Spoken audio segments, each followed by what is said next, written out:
One, जो तूने अपने शब्दों में आत्मा प्रयोग किया, आत्मा करवाती है। आत्मा कुछ भी नहीं करवाती है, आत्मा करता है ही नहीं, आत्मा कुछ नहीं करती है।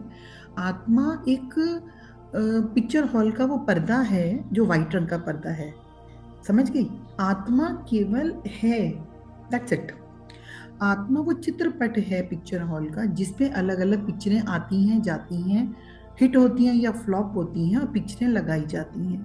जो पिक्चरें लगाई जाती हैं वो हमारे अलग अलग जीवन की जीवन लीलाएं हैं, हमारे जीवन की। जो आत्मा है वो सफेद रंग का चित्रपट है। चित्रपट कुछ नहीं करता, इससे ज्यादा मैं एग्जाम्पल तेरे को क्लियर नहीं दे सकती हूँ रूबी। चित्रपट कुछ नहीं करता, वो ये नहीं कहता मेरे पे सेक्सी पिक्चर लगाओ, मेरे ऊपर तुम गुंडों वाली पिक्चर लगाओ, मेरे ऊपर तुम बच्चों की पिक्चर लगाओ, मेरे ऊपर तुम कोई कलात्मक पिक्चर लगाओ। वो शांत है, मौन है। लगाने वाला लगाता है, जो पिक्चर को रिलीज करता है। आत्मा एक तरफ ये है जो कि तू है, रूबी है ना। तो गेम मीन्स रूबी बार बार आ रही है, रूबी बार बार जा रही है। अब ये नाटक क्यों है? ये नाटक है अपने को, अपने आप को पहचान। कृष्ण राधा भय, राधा कृष्ण भई, मीन्स ब्रह्म, वो ब्रह्म तुमको भ्रम में डाल के खुद खो गया। छिप कहाँ गया? छिप गया। ढूंढो मेरी राधे, मुझे ढूंढो, मैं कहाँ गया। और जब ढूंढती है राधा और चलती है कृष्ण को ढूंढने, तो वो खुद ही कृष्ण हो जाती है। समझ? जीवात्मा निकलती है स्वयं को जानने, बार बार जन्म लेती है, आती है, जाती है। जब वो जानती है अपने आप को, आत्मा जान जाती है, इनलाइटेड हो जाती है, तब वो नदी सागर में समा जाती है। अब उसका कुछ रहता ही नहीं है, खत्म। अब ये खेल क्यों रचाया भगवान ने? कृष्ण ने बड़ी लीला की। It's just a game only यार। उसको बोर हो गया था, बस उसको बड़े इंटरेस्टिंग वे में समझ लो। अकेला बैठे बैठे वो भी बोर हो गया था। उसने अपने आप को स्कैटर किया, अपने आप को विभक्त करके अनेकों रूपों में धारण हुआ और अलग अलग रूप खेलने लगा।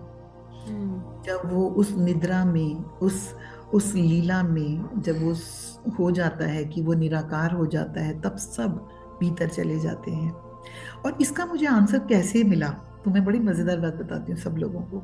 एक दिन मैं भी बड़ी परेशान हो रही थी रूबी की तरह, जब सत्संग में जाया करती थी।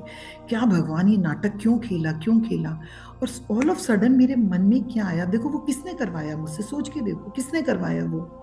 मैं अचानक रसोई में जाती हूँ, रसोई से माचिस माचिस उठा लाती हूँ, माचिस की तीली।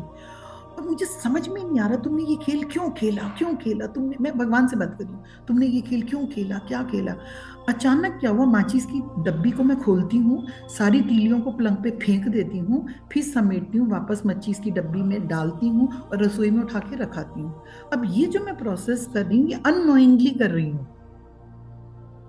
मतलब ये जब मेरे द्वारा ये क्रिया हो रही है, मैं जानबूझ के नहीं कर रही हूँ। अभी जैसे बताया हमारी फ्रेंड श्वेता ने, मैं बैठी की बैठी रह जाती हूँ। तो ये कार्य मेरे शरीर से करवाया जा रहा था और मैं बेसुध हूँ। जब मैं चेतना में वापस आई, oh my god, oh my god, okay, तो तुम वो खिलाड़ी हो, तुम वो माचिस की डब्बी हो, जो तुम हो, वो भगवान, वो ब्रह्म, वो निराकार। तुमने क्या किया, इतनी सारी तीलियों में अपने आप को कन्वर्ट कर दिया, एंड यू जस्ट डिस्प्ले एक इस प्लेस में, एक इस प्लेस में, किस डायमेंशन में, किस डायमेंशन में। और जब हम मिलके एक हो जाएंगे, वापस एक ही स्थान पे आके एक होके, वी आर वन माचिस की डब्बी only, that's it. And I got the answer. किसने हेल्प की सोचो मेरी उस समय? मैं तुरंत समझ गई इसका उत्तर क्या है। यूनिवर्स हमेशा हमारी मदद कर रहा होता है, इस बात को एक्नॉलेज कर लो, डायरी पेंसिल पे बार बार लिख लो। The universe is helping me, the nature is helping me, प्रकृति मेरी मदद कर रही है।